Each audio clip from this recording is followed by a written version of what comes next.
Hi everyone, welcome to a new video. This one is going to be a little bit different. So I hope that all of you are weathering the craziness of the pandemic right now.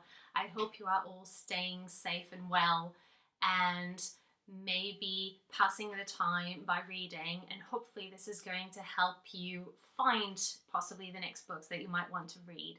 So I made the somewhat crazy decision to beat the lockdown in England, which is where I live, and get on a plane and come and see my family in Portugal and stay here for a couple of months. So that's basically what I'm doing right now. I'm living with my family, and one of the things of packing up your suitcase to go and stay in a place for 2 months, not a lot of room for books, especially when you have to take books for work, as I do.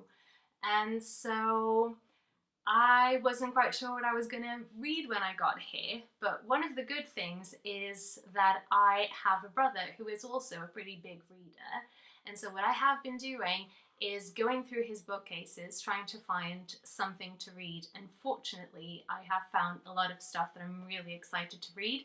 So this is going to be the result of my digging through my brother's bookcases.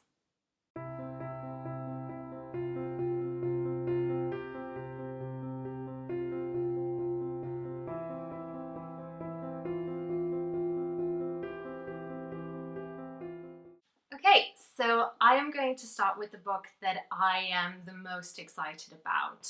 And this is, let me check the author, James Hilton's Lost Horizon. So this is actually my brother's favorite book of all time, and that's why I'm really, really curious to read it.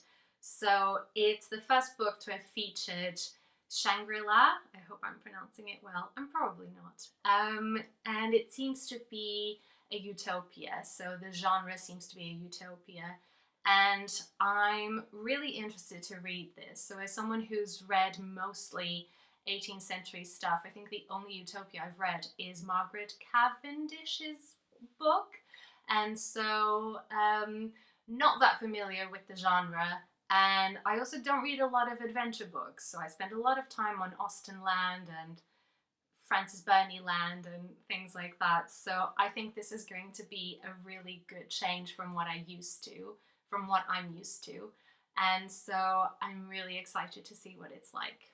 So that's going to be the first one.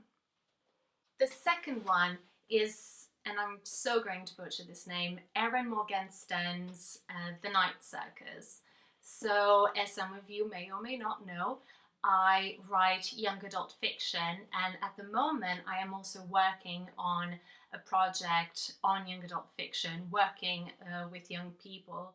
And so I'm really trying to become, aside from an expert on 18th century and 19th century literature, I very much want to become an expert on young adult literature. And so what I've been doing for the last couple of months is really read as much YA as I possibly can.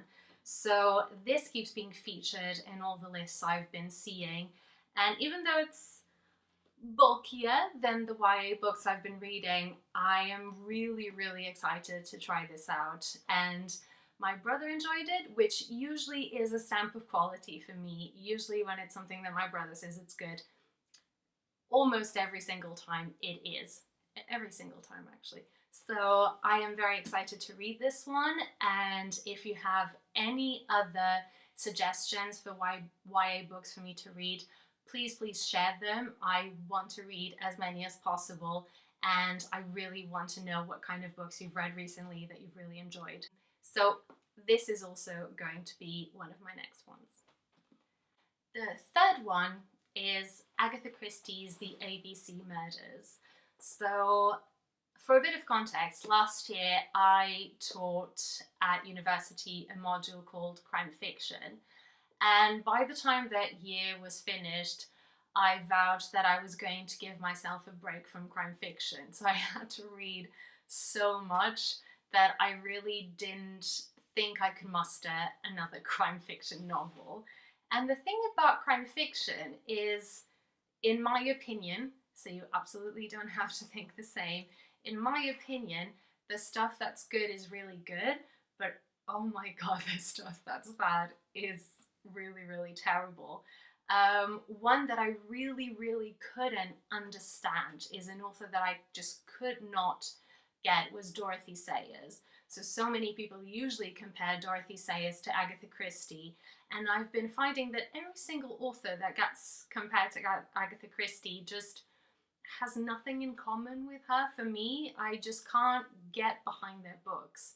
And so I always go back to the one and only Agatha Christie. So my absolute favorite book by her is The Murder of Roger Ackroyd. I've also really enjoyed And Then There Were None and Death on the Nile. I am probably the only person who's read Death on the Nile and couldn't guess the ending. Certainly amongst my students, they pretty much all guessed it. I did not see it coming. So that's definitely a very good one.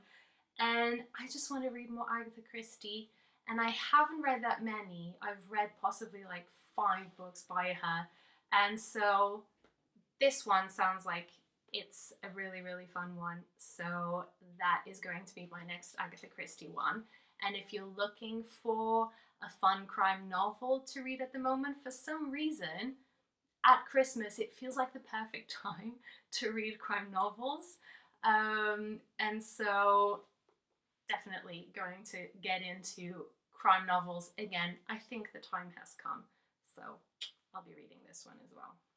Now, the next one is one that I'm a bit more ambivalent about, and that's Shelley Jackson's We Have Always Lived in a Castle. So I'm not a horror person.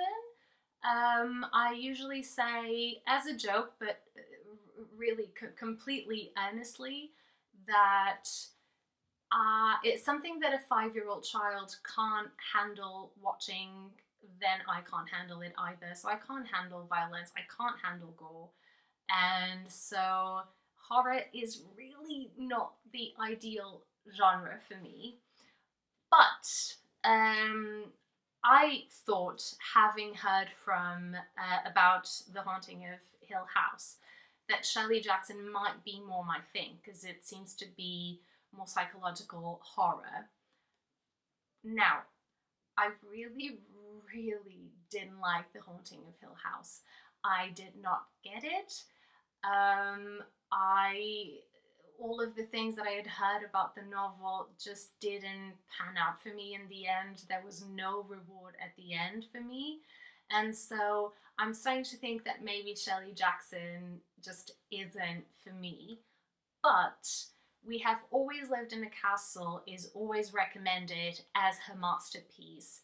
And because of my obsession with houses and property in literature, I can't resist but give it a try.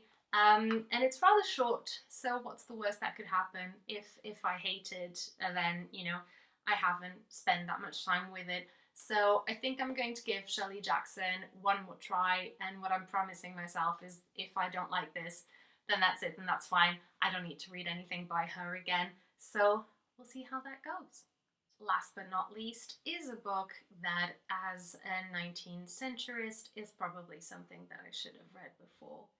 So this is a little bit of an admission, but it's Oscar Wilde's The Picture of Dorian Gray. And even though everything I've ever heard about Oscar Wilde seemed pretty awesome, to be honest, I have only read one of his plays, The Importance of Being Earnest. So for some reason, I've just never been that drawn to this book. Maybe because of Austen, I've gone more for authors that she was inspired by and that were inspired by her. So maybe I've just been drawn more to female authors and have not really paid that much attention to authors like Oscar Wilde. But I think the time has come. And again, it's not that big of a book, so if I absolutely loathe it, then I haven't spent that much time of my life devoting myself to reading it. So yeah, so this is going to be my next one as well. That's my video for this week. I will let you know what I think about these books. I might do a video by genre at some point, so I might do a horror video, a crime fiction video, going through some books that I liked, or if you prefer that, some books that I didn't like. So let me know if you've read these books, what you thought about them. I'd be really interested to hear what you think about them, whether you would recommend them.